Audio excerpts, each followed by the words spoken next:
آج کا ہمارا موضوع شیطان کی اولاد، شیطان کا کنبہ۔ شیطان کی اولاد کون کون سی ہے اور ان کے ذمے شیطان نے کون سے کام لگائے ہیں؟ ابن ابی دنیا مقائد الشیطان میں سید المفسرین حضرت مجاہد رحمۃ اللہ علیہ سے روایت کرتے ہیں، وہ فرماتے ہیں کہ ابلیس کے 5 بیٹے ہیں اور ہر ایک کو اس نے علیحدہ علیحدہ کام کے لیے مقرر کر رکھا ہے۔ ان کے نام یہ ہیں: صبر، اعور، مسعود، داسم، ذلینور۔ سب سے پہلے جانتے ہیں کہ شیطان کے سب سے بڑے بیٹے صبر کے ذریعے اس نے کون سے کام مقرر کیے۔ صبر مصیبتوں کا مالک ہے جو بے صبری کرنے اور گریبان پھاڑنے اور منہ پر تماچے مارنے پیٹنے اور خلاف اسلام جہالت کی باتیں کہنے کا حکم دیتا ہے۔ شیطان کا دوسرا بیٹا اعور زنا کا مالک ہے جو زنا کا حکم دیتا ہے اور اس کو خوبصورت دکھاتا ہے۔ مسعود جھوٹ کا مالک ہے جو آدمی کو جھوٹ القا کرتا ہے تو وہ دوسرے شخص کو خبر دیتا ہے، پھر وہ شخص اپنی قوم میں جا کر کہتا ہے، میں نے ایک شخص کو دیکھا جس کو میں شکل سے پہچانتا ہوں لیکن اس کا نام نہیں جانتا، اس نے یہ بات مجھے بتائی ہے۔ داسم آدمی کے ساتھ اس کے گھر والوں کے پاس آتا ہے اور اس کے گھر والوں کو عیب بتا کر ان کے اوپر غصہ دلاتا ہے۔ ذلینور بازاروں کا نگران ہے جس نے اپنی گمراہیوں کا جھنڈا بازاروں میں گاڑ رکھا ہے۔ جب صبح ہوتی ہے تو ابلیس اپنی شیطانی فوج زمین میں پھیلا دیتا ہے اور کہتا ہے، جو مسلمان کو گمراہ کر کے آئے گا میں اس کو تاج پہناؤں گا۔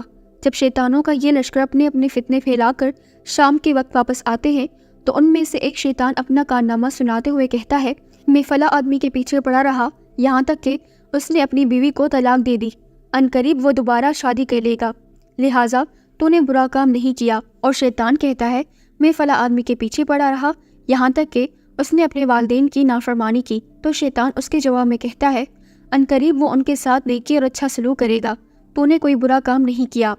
ایک اور شیطان کہتا ہے، میں فلاں کے پیچھے پڑا رہا یہاں تک کہ اس نے شراب پی لی، تو شیطان کہتا ہے، تو نے اچھا کام کیا۔ دوسرا شیطان کہتا ہے، میں فلاں آدمی کے پیچھے پڑا رہا یہاں تک کہ اس نے زنا کر لی، شیطان کہتا ہے، تو نے بھی اچھا کام کیا۔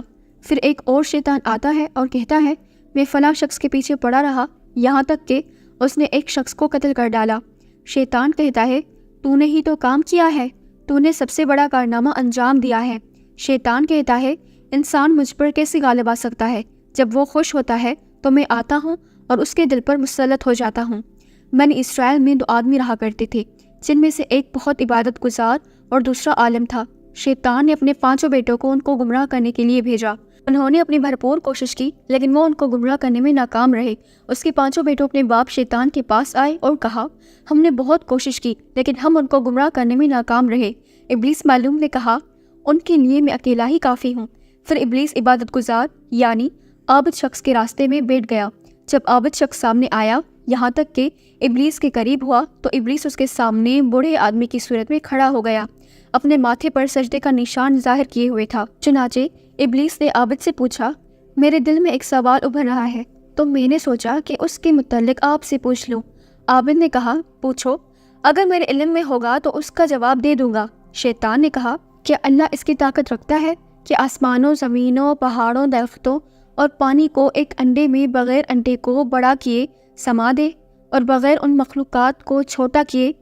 عابد نے حیران ہو کر پوچھا، بغیر انڈے کو بڑا اور بغیر ان چیزوں کو کم کیے؟ عابد سوچ میں پڑ گیا تو ابلیس نے عابد سے کہا، اب آپ چلے جائیں۔ پھر شیطان اپنے بیٹوں کی طرف متوجہ ہوا اور کہا، میں نے اس کو اللہ کے متعلق شک میں ڈال دیا۔ پھر ابلیس عالم کے راستے میں بیٹھا۔ جب عالم شیطان کے سامنے ہوا یہاں تک کہ ابلیس کے قریب پہنچا تو ابلیس احتراماً کھڑا ہو گیا اور پوچھا، اے حضرت، میرے دل میں ایک سوال کھٹک رہا ہے، میں نے چاہا کہ میں آپ سے پوچھ لوں۔ عالم نے فرمایا، پوچھو، اگر مجھے معلوم ہوگا تو ضرور تمہیں اس کا جواب دوں گا۔ ابلیس نے کہا، کیا اللہ تعالیٰ اس کی طاقت رکھتا ہے کہ وہ تمام آسمانوں، زمینوں، پہاڑوں، درختوں اور پانی کو ایک انڈے میں بغیر انڈے کو بڑا کیے اور بغیر ان مخلوقات کو چھوٹا کیے اس میں سما دے؟ عالم نے ابلیس کو جواب دیا، بالکل سما سکتا ہے۔ تو شیطان نے انکار کے لہجے میں رد کر دیا اور کہا، انڈے کو بڑا بغیر اور ان مخلوقات کو چھوٹا کیے بغیر کیسے سما دے گا؟ عالم نے ابلیس کو جھڑک کر کہا، ہاں بالکل کر سکتا ہے۔ پھر یہ آیت کریم تلاوت فرمائی جس کا ترجمہ ہے، اللہ تعالیٰ کا کام تو یہی ہے کہ جب وہ کسی چیز کو چاہے اس سے فرمائے ہو جا تو وہ فوراً ہو جاتی ہے۔ عالم کا جواب سن کر ابلیس نے اپنے بیٹوں سے کہا، میں یہی جواب سنوانے کے لیے تم کو یہاں پر لایا تھا۔ ابن ابی دنیا مقائد الشیطان میں حضرت صفوان کے سنت سے وہ ایک شخص سے روایت کرتے ہیں کہ مومن جب وفات پاتا ہے تو شیطان اس مومن پر اس کے گھر کے بعض افراد سے بھی زیادہ روتا ہے جس کو شیطان دنیا میں گمراہ کرنے میں کامیاب نہ ہو سکا ہو۔